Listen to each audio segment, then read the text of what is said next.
Hey guys, it's Lizzie. So this is gonna be a really long video. It's gonna kind of be like a life story video, but I'm gonna put it through the perspective of my bipolar diagnosis. I just thought this would be really interesting because I've made a lot of videos talking about bipolar disorder, but I haven't just shared like my whole experience of everything leading up to me being diagnosed. I feel like from the standpoint of a psychiatrist, it's very clear cut. Like, okay, here's a depression episode, here's a manic episode, you're bipolar. But if you have bipolar, then you'll know that there's like a ton of intricacies and just like random parts of our personalities that are because of bipolar. And for me, I had like mini manic episodes, mini depression episodes years before I had actually like DSM classified stuff. So I think I'm gonna start in high school and go through college, and I'm 22 now, so I graduated from college last year. So when I was 13, my family moved from Indiana to South Florida, and it was a huge culture shock to me and my sister. The way my sister is emotionally is, if she's really hurting from something or like emotionally stressed out, she will just go to her room by herself. She doesn't want to deal with it, but like get away from it.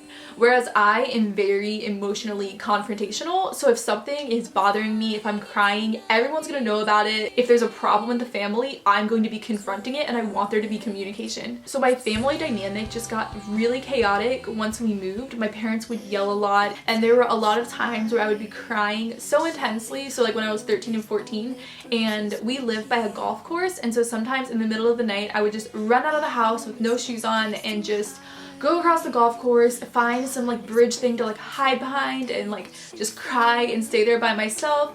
Sometimes I would be gone from the house for like 2 hours at a time. But then I remember sometimes I would go outside and I would be like so happy, and I would just be like dancing on the golf course and praying and like so happy. So going into high school, I was doing so much. I was on the debate team, a ton of AP classes, cross country and track. I was in an art school, so I did creative writing, film. I had my YouTube channel, just so much going on. So I developed some really unhealthy sleep patterns, and at the time I just thought like, oh, like I'm just being a high school student, like this is normal.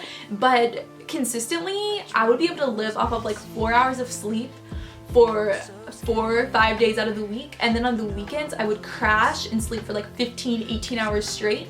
It's almost like my sleep has always been really strange. My body can be sleep deprived for a long time and then kind of like catch up on the REM sleep. Something else related to that is it would be really hard for me to wake up to alarms, like really difficult. I would set like 6-7 alarms. My parents would yell at me, like it was so hard to wake up sometimes. I think a lot of people are sleep deprived in high school, but for me it was like either I could wake up really easily after no sleep and be fine throughout the day, or I could barely wake up at all. And then something else really bizarre is whenever I was sick, I could sleep for like 22 hours straight. It was kind of a funny thing. I would be like, yeah, I slept for 22 hours yesterday, but it was something that was very like abnormal and bizarre. And what I found with bipolar is the biggest symptoms have to do with sleep. When it comes to depression, oversleeping, and when it comes to mania, not being able to sleep.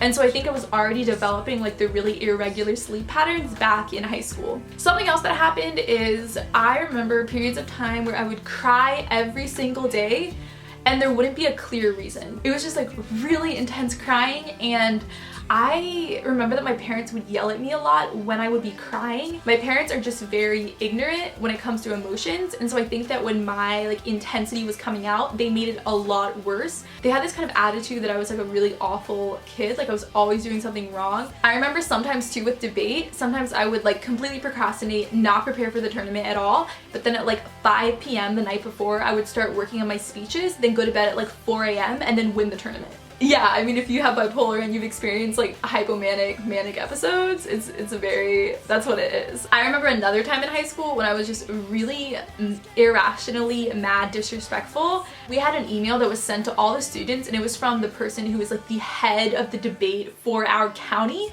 And I sent a really angry email back. I forget even what it was about, but it was just like so uncharacteristic of me. And it was so, like, my coach was so angry at me. Throughout college as well, there were times when I would get so angry at administrators, like to be debating them. Like everyone just sees me as a person who always follows the rules. Like I love school, but then sometimes I'll get like these random like anger outbursts where I'm just like super intense, disrespectful, debating like some authority figure. In college, I got in really bad arguments with like our dean, just people who I shouldn't have been getting angry at. I remember I was going to a therapist when I was 17 and she told me that I was an empath, which just means that you absorb everyone's emotions, feel everything, and that's a big thing with bipolar disorder. But at the time, I don't even think I realized how much I was taking on and feeling everyone else's emotions. Something else that has been like throughout my life is I've been like super passionate, affected by poverty in other countries, some war, genocide happening in a different place in the world, like a current events type thing. Like anything like that affected me so intensely. Like I remember my YouTube income in high school, I would give away so much of it to like poverty relief in other countries, but it wasn't just like, oh, I'm being generous. It was like I would cry. Like it affected me so much. It's like this hypersensitivity to like things going on. So now going to college, I can trace my bipolar like semester to semester, month to month, and I think this will be really interesting explaining. So I went to Pepperdine University, and my first semester I was very hypomanic like the entire time. I remember I was so happy, so excited, like it was amazing, absolutely amazing, it was perfect. And the thing is, like everyone thought that too, but it was like exemplified. I remember my roommate Nicole, it was almost like I was infatuated with her, but we were both straight. But it was like if I didn't see her for like 3 hours, I would be talking to her other friends and be like, I miss Nicole, like I really want to see her. Just like this like intensity of emotion. I remember I would talk really fast, and the first week of school, I remember I was talking to an RA of the guys dorm, so like a senior at our school, and I remember we were all talking and I was like flirting with him, and then I like slapped him. Guys from the dorm were like talking about me, be like, that's the girl who like slapped her RA, like what the heck. I feel like some people, like maybe they're that flirtatious always, but like I am not. I remember thinking like, wow, like I'm so confident, like this is the most confident I've ever been. It's just like because I'm starting college. But it was almost like my personality was a lot different from when I was in high school. I don't know, I'd never been like that good at talking to new people and like energetic, initiating conversations. Something else I remember is that my metabolism was so high. Every day I would eat 2 dinners. I would get an entire plate of food and then go back and get a second dinner. When you're manic, your body is just sped up so fast, and so your metabolism is as well. Some other sleep things happening in college. So like I said, where I could not wake up to alarms sometimes, the same thing would happen, but it was insane. It was like I would set like 6, 7 alarms and I wouldn't remember them. I wouldn't be able to wake up. But then other times I would be so focused, intent on working. I would be like studying for a class or like editing a YouTube video, and she would come into the room and be like, Liz, why are the lights off? And I was like, oh, like the sun went down? Because I was just like so intent focusing for like hours at a time, and it's just like I forget to eat. I don't notice the sun is going down, like I don't notice anything around me. And there were a lot of times where I would stay up to like 3, 4 in the morning finishing a YouTube video. But the thing is, like I could function on no sleep really well sometimes. But then other times it's like, okay, I'm sick, I'm gonna go sleep for 19 hours. For my final exams that year, I studied everything the night before, like hours before, and I did really well. And then for my Greek final, I remember memorizing like 30 vocab words like right before the test, just like looking at them and then doing really well. So I don't remember as much from the next semester, but I remember being really busy. I was in 5 classes instead of 4, which is really intensive. And at the very end, like the week before finals and the week of finals, I remember it was like almost impossible to get work done. I had to do like a portfolio for my creative writing class. All you had to do was type up a page analysis for several pieces that you wrote, print it out, put it in a notebook, and attend the final. And I remember I just could not type. Like I was trying to type, I could not. And I ended up not going to the final and just like turning it in later, but it was like a mental block, like in depression. So at the end of my freshman year, I met this guy who I really liked, and we ended up being in a relationship later on in the year. So this guy is gonna become really relevant in my sophomore year. So then in May, so our school has like the school year, and then we have summer session. So we'll have like May, June, July. The idea is you take 1 class per month. So I was taking 2 classes for this month. I made a YouTube video every week. I would be running on like 3-4 hours of sleep almost every day. I remember being so exhausted. So then I was home for maybe like a month after that, but I remember towards the end of that month I was making my Draw My Life video, and I'm gonna link my video below. I talked really fast in it. The drawing part of that takes so many hours, but I remember doing like the drawing, the editing, voiceover, everything within 3 days, all-nighters, so no sleep, just like constantly working. I don't know, it was really good drawings as well. I'm not really that artistic, but it kind of like came out when I was making it. So that was very like manic-ish behavior. So then I went to Thailand for the summer for a missions trip. So I was there for 2 months, and looking back, it was like the most like manic-ish thing that had happened. While I was there, I talked really fast. Like this is something people consistently commented on. Like I talked so fast and they couldn't understand me. And so obviously like English is their second language, but a lot of the people there, like they were fluent in English, but they couldn't understand what I was saying. I was so happy, so excited all the time.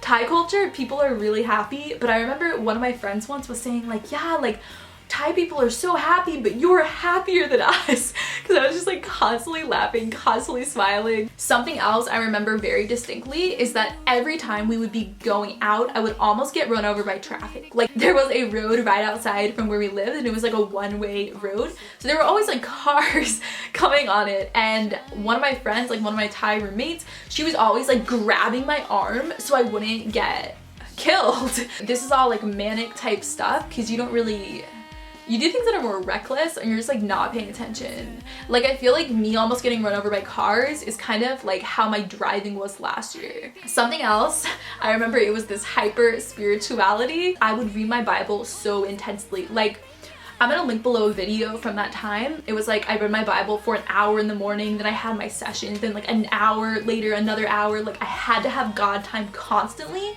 And so I am like really passionate about my faith, and I love reading the Bible, but it was like insane amounts of reading the Bible. Just thinking like at the end of all of it that it was the happiest I'd been in my entire life.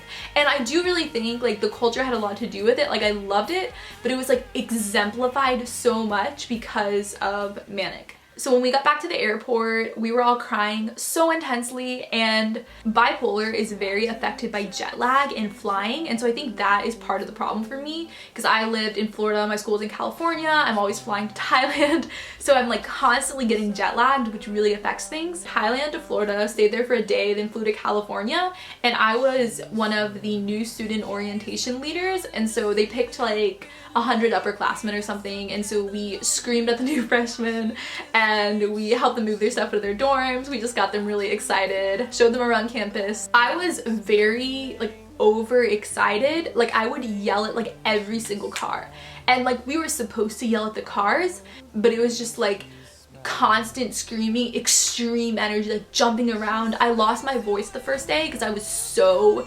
excited, and it was like this distinction from everyone else. Then I crashed into really bad depression, culture shock.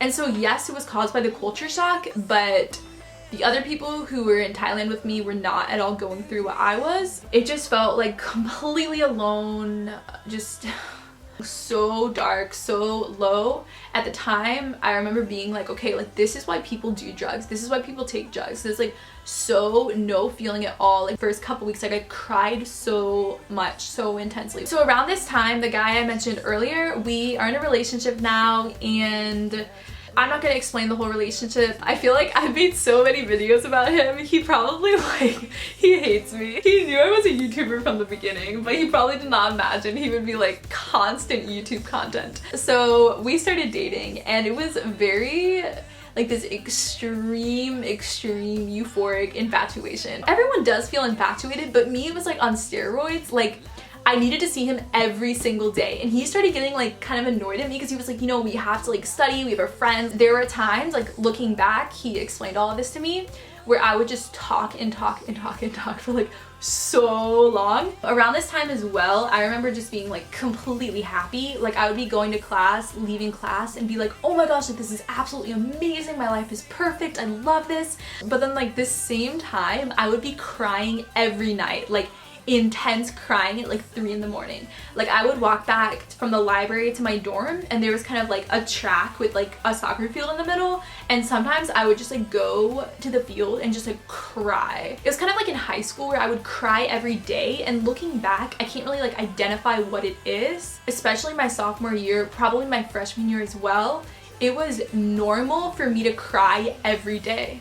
And I remember like if a week went by without me crying, it was like really abnormal. I just felt everything so strongly. I don't anymore. Now that I'm on medicine, I don't feel everything so strongly. It's really sad. So throughout this time, I would go a lot of times where I like had no appetite at all. I was just not eating, and my boyfriend, he was very like worried for me. He would like text me to remind me to eat, and I don't know, it was just like I had no appetite sometimes. It was really weird. If you have bipolar, then you know, like loss of appetite and depression. It was almost like I would get sick sometimes, but it wasn't like something clear, like there wasn't anything wrong with me, but it was like I was sick, which is kind of like how my depression would manifest the next year as well. We would be walking and I would see someone and be like, oh my gosh, hi, how are you? And just be like super upbeat, like bubbly, talking so fast, excited to see someone. But then when I was with him, he was like, yeah, like you were like almost different around me. I don't know if you were sad, if it was just like you felt peaceful. But looking back, it is almost like either I was in slight depression a lot, which I think I was, but also it was almost like he was a mood stabilizer for me. I should have stayed with him. He would have been really good for my bipolar. It was almost like around him, like sometimes it was like my true version of my personality. It wasn't like manic interlaced, but just like me. Also, I think a lot of it was I'd be in a slight depression, and so I'd be faking my hypomanic personality, but around him, like I wasn't faking. Really defining moment in this relationship that is a huge bipolar indicator. So one time it was like 9:30 at night and I hadn't eaten all day because clearly I was in a manic episode. And we were hanging out at his dorm and one of us was like, oh my gosh, like we should go get Chipotle. Neither of us had a car, but there was like a shopping center restaurant area right next to our campus. So we were walking there. This is like our college campus. And then there's one road that goes like this, and it's like Malibu Canyon road type thing. And then there's another road that goes like this that leads down to Malibu. So we accidentally went on the windy road. There was no way to get from the top road to the bottom road unless we went around. So then I had the brilliant idea that we should trespass. I am someone who's like completely by the rules. I think at one point I might have been like holding his hand, like dragging him with me, but then I was just like full out sprinting across this property, and this is like in Malibu. Like these are like $1 million homes. So I like jump over the fence, like my like ex is like running after me, like I don't even know what he was thinking. And then there's like this like nature area, but it's like tree, bush, like there's no path. So I'm like scrambling through like the brush, this other tree area, like sprinting down, just like running, racing. And then the next day I woke up and I wanted to break up with him. I explained it to him later as it was like a switch had gone off in my brain. It was just like I went from being like super excited, happy, infatuated, loving the relationship, amazing, to just like feeling very like not attracted to him at all, not wanting the relationship.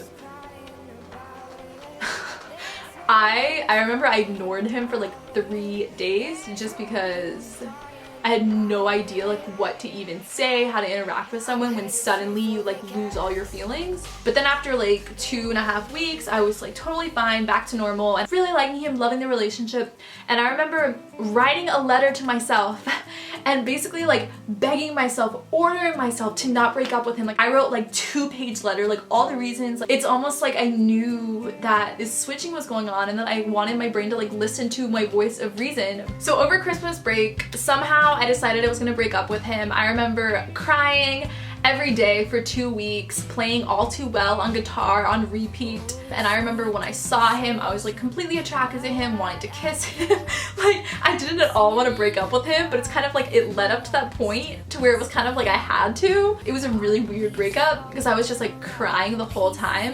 And you know, typically in a breakup, you're supposed to like explain why you're breaking up with them, but like I couldn't because I didn't want to, but it was like my brain was making me. He felt led on since I kept changing, and I knew it was gonna keep happening, and it was completely beyond my control, no reason it was happening. And so it was like, okay, like I'll get you away from this, but then like it's still affecting me. Literally the day after I break up with him, I'm already like rebounding with another guy. I am not at all the type of person to go from like guy to guy to guy. Like I am barely ever in a relationship. I do not like being in relationships unless I'm like 100% about someone. But this new guy who previously I was not attracted to him at all, did not have any feelings, not my type, I suddenly like really wanted to be with him. He definitely like took advantage of me. After I became unmanic, I guess, I felt so used by him, and it was almost like I woke up and I was just like, what am I doing? This happened to me last year as well, where I met a guy when I was in a manic episode and I was like so into him, but then like I wasn't even attracted to him initially. You come out of the mania and you're like, you feel used, and you're just so confused why someone would like, why a guy would like impulsively do that with you. So my boyfriend was my ex at this time. He told me that he went to a therapist to talk through his emotions about the breakup, and the therapist said that I might have bipolar disorder. The way he said it though is, you might be bipolar. So as a girl fresh out of a breakup, really hurting from it, hearing you are bipolar, I interpreted it as he thought I was emotionally crazy, and I didn't think about the diagnosis at all until about like 8 months later. The next summer I was in Thailand for 2 months, and the whole summer I was really sick. I had insomnia, I had really crazy dreams sometimes, it was really hard to wake up in the morning, I had a constant like compression headache like that. Everything required so much effort. Talking to people, leading the classes, it took so much effort, and it was like constantly having to pray to have energy, motivation to like get through things. It was like I was sick the whole time. And so I had my mom book a doctor's appointment for me when I got back to America. And so I go to the appointment and she does all these blood tests and she's just like, there's nothing wrong with you. And I was like mad almost. I was like, yes, like I was sick for 2 months, like something is wrong. But it was depression, and so depression is not gonna come up in a blood test. So then my junior year of college, I was extremely involved. I was leading 3 different clubs, 2 different Bible studies. I was a ministry intern at my church that took up like 20 hours a week. My YouTube channel, I was in all my major classes. I always annotate my textbooks. So my textbooks from this semester, I remember looking through my copy of The Republic, and it's like constant rainbow highlights, hearts, and like so happy, like amazing, like all these like really extreme, like euphoric, reactive type words. And I love philosophy, but this is just like extreme, like so much happiness. So I don't want to get into like my whole junior year life, but at the very end, I remember the last 2 weeks of school, it was really difficult to do my finals, like so difficult. And like I said with my freshman year, where it's like you feel like you cannot do work, it's not just like end of the year your brain is tired, it's like with depression, like you physically cannot, like it's so difficult. Like in Thailand the second summer, where it's like it was so much effort, it was like that type of thing. And I remember just like wanting to lay in bed a lot. So that was the end of my junior year. So then I went to a therapist that Christmas break, and she told me that I was in slight depression then. So before that, I think it was like November or something, I was reading back an old journal from the beginning of the year. The same conversation when my ex was telling me that I was bipolar. Since so much time had passed, I read it for what it actually was, and instead of just reading emotionally crazy, I realized like, oh my gosh, like this therapist said I might be bipolar. So I just started researching really intensely, reading about manic episodes, depression, all the symptoms, what goes into the actual diagnosis, and nothing like clearly fit me. Like I never had a full-out manic episode. I did not think I'd ever had a depression episode. But then I find this article on cycloclinic disorder, a Wikipedia article, and it was really short, and I read through it in like a few minutes, and I was like, this is me. Like this is me. It just like perfectly explained the past few years of my life. Like I had cycloclinic disorder, like 100%. And I remember emailing it to my mom, and I was so excited. I was like, this like literally describes like the past few years, like this is me. I was so excited, and I sent it to her, and she says, no, I don't think you have it. You're just doing that thing where you think you have everything you read about. don't worry about it. So then into my junior year, and I've talked about this so in depth in my depression story video. So if you want to hear in depth, I'll link it below. I'm not gonna go rehash that again. So basically I started having really vivid dreams and then gradually started feeling more fatigue when I wake up, losing my appetite. Eventually I went to a therapist just because I was not eating, really confused why. It ended up spiraling down so bad into really severe depression, and I was just diagnosed with major depression, not bipolar at all. I remember though when I was given the medicine, my number one fear was that it would numb my emotions, take away my personality, which isn't really what an antidepressant does at all. It was like I knew I would be on mood stabilizers soon. So I was put on an antidepressant called Prozac, and it actually worked really well. It kicked in within a few weeks and I felt like I went back to normal. So throughout the summer I was in sort of depression but sort of not. At one point I wrote like a gigantic letter to my ex trying to get back together. I need to make a YouTube video how not to get over a relationship. I worked out every single morning with my best friend who was in Thailand with me. We stuck to a really normal schedule. I feel like I had energy and I was for the most part back to being myself. So like I said, where jet lag constantly messes up my brain. Thailand to Qatar to Texas, then to Kansas, then to California, just like all over the place with layovers. So when I was visiting one of my friends in Kansas, there was one day where I spent like $300 or $400 the same day on a ton of clothes, jewelry, and this is stuff where like right after I bought it, like a lot of the jewelry I've never worn. I hate it.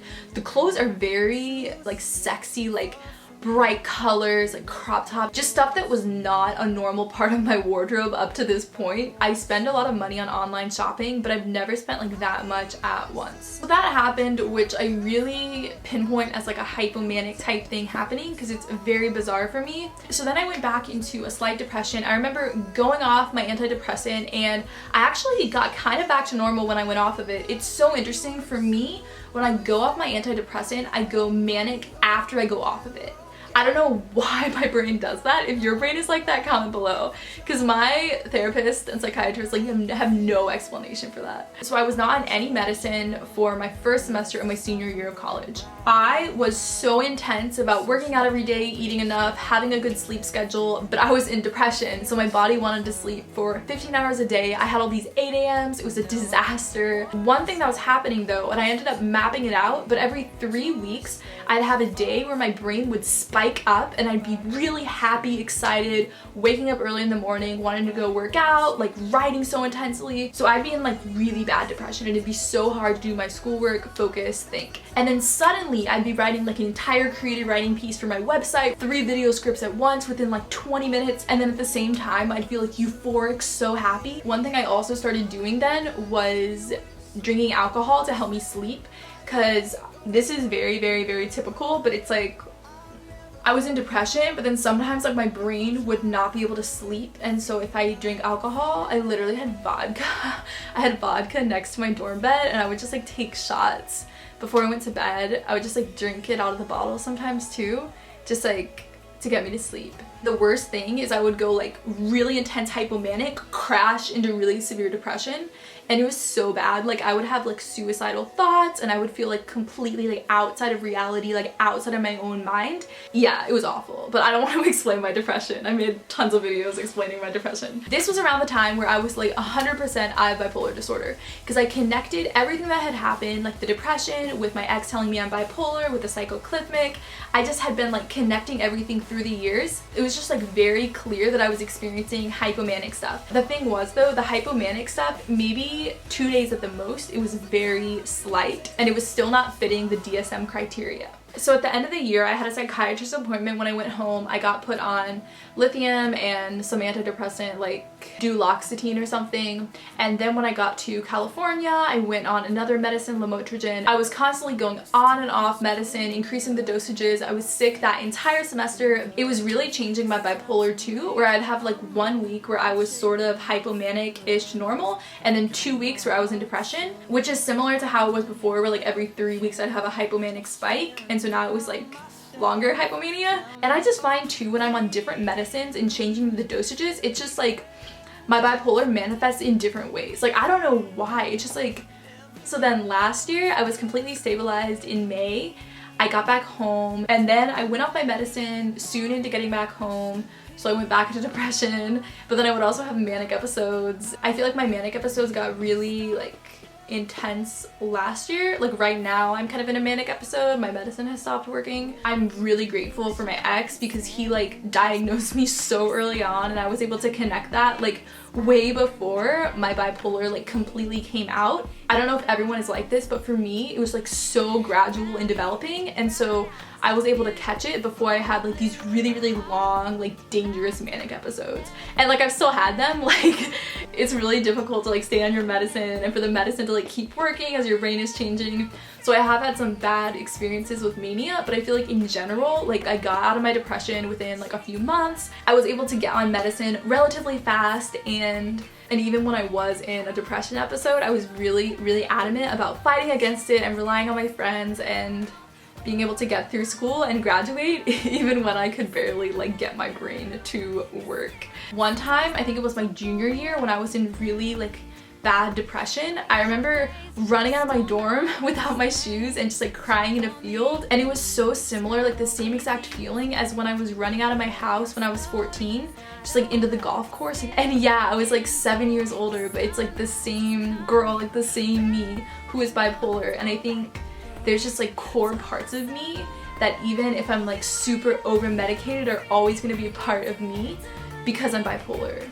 So that is kind of how my bipolar has developed over the years. It's really interesting because I've been making a lot of videos about it on here, and all these things that I described in this video, I didn't know like there was so much commonality between everyone. The empathy, like feeling for injustices, brokenness around the world, and my friends, my writing being so impulsive, my sleep being really crazy, like my emotions being intense, even though I don't feel as strongly as I used to, where I'm crying every day or like euphoric happy, I still feel the world stronger than other people. This video was really long. Comment below your favorite type of flower if you're still watching, because like I have blue flowers on my shirt.